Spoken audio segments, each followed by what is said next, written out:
এই বড় হাঁড়িটা দেখতে পাচ্ছে, এত বড় হাঁড়িটা এক হাঁড়ি ভাতটা আমি নামাবো। দেখি পারি কিনা। বড় হাঁড়ি তো সহজে হয় না, খুব সম্ভব অনুষ্ঠান টুষ্ঠান হলে একটু বাড়িতে বড় হাঁড়ি হয়, তা দেখি নামাতে পারি কিনা।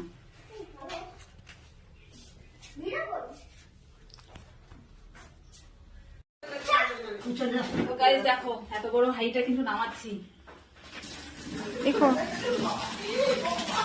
দেখো দেখো, তো দেখতে পাচ্ছ বড় হাঁড়িটা, আমার থেকে মনে হচ্ছে হাঁড়িটা বড়।